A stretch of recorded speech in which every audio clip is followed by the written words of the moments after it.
The Jilting of Granny Weatherall, written by Catherine Ann Porter, presented by Andrew Bennett, Andrew Owen Doyle, Kunay T, Brandon Karsten, and Nicholas Claith.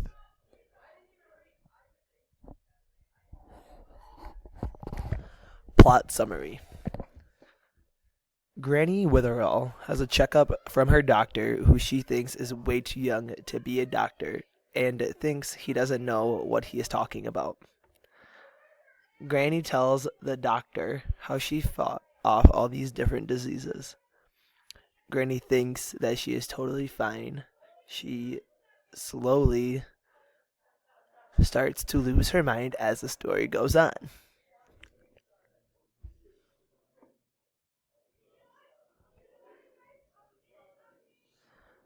Granny has flashbacks about her daughter, Hapsy, who died when she was born. Granny tells her daughter, Cornelia, that Hapsy was her favorite. Granny has a flashback about her fiance George, who left her at the altar.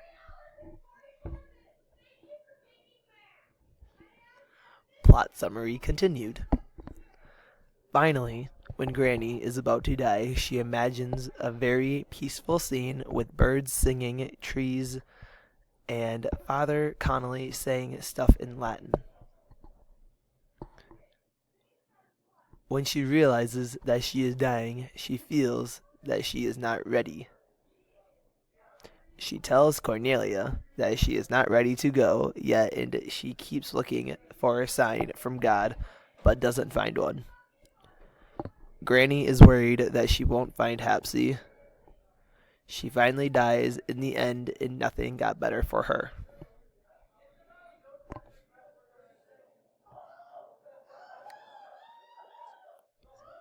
This is mine.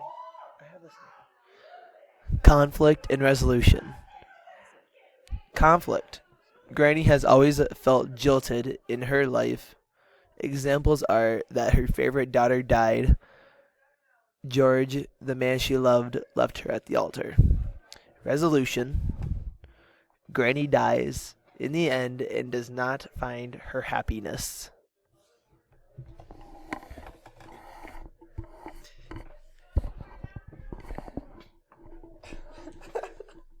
I can't do it.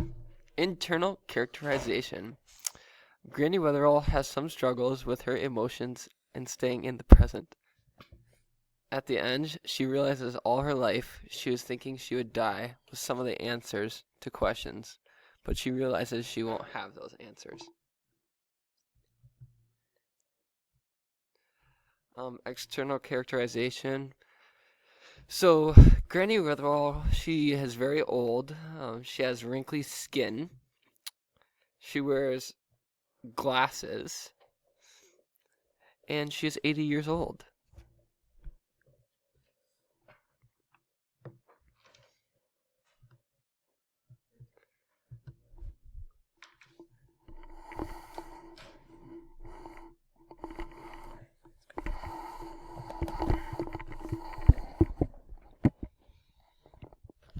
The setting. It's in her daughter's house and in her bed, sometime in the 1900s.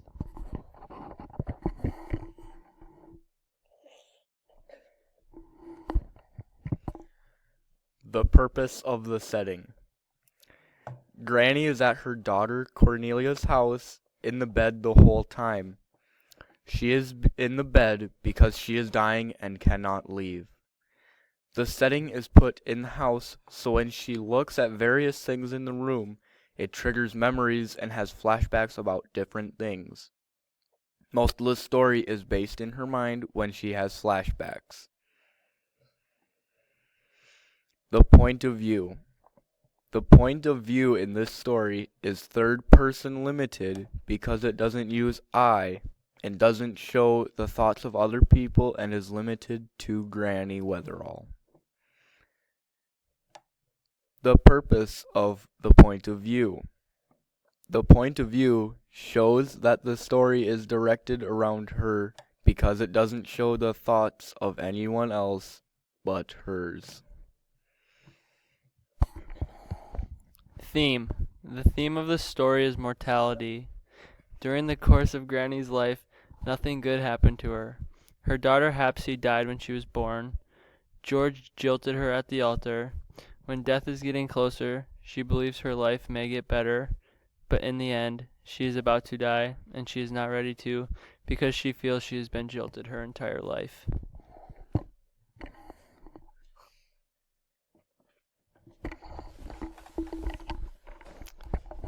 Stream of consciousness and symbolism. The stream of consciousness helps to show Granny's state of mind at the moment of her death, dramatizes her interior life, and then a quote we have from the book is, Granny lay curled down within herself, amazed and watchful, staring at the point of light that was herself. Her body was now only a deeper mass of shadow and endless darkness, and this darkness would curl around the light and swallow it up. An example of symbolism in this story is when Granny blows out the candle because it symbolizes her life ending.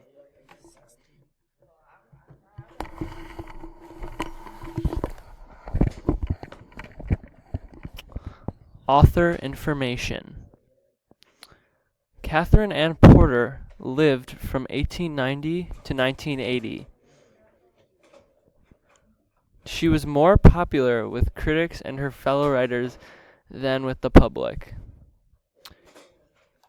She had 27 short stories, some classified as short novels. She was born on a farm in Central Texas, dreaming of becoming an actress. When she lived in Denver, she became ill from a deadly flu epidemic that swept the globe after World War I. After recovering, she left Denver and went to New York.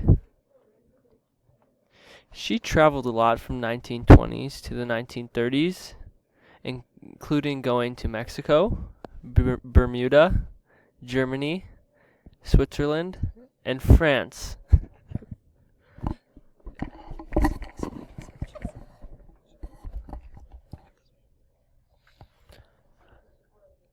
The bottom left picture is of Granny at the altar being jilted by George when he didn't show up for their wedding.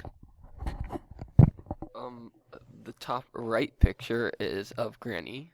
You can see she has fluffy white hair and glasses.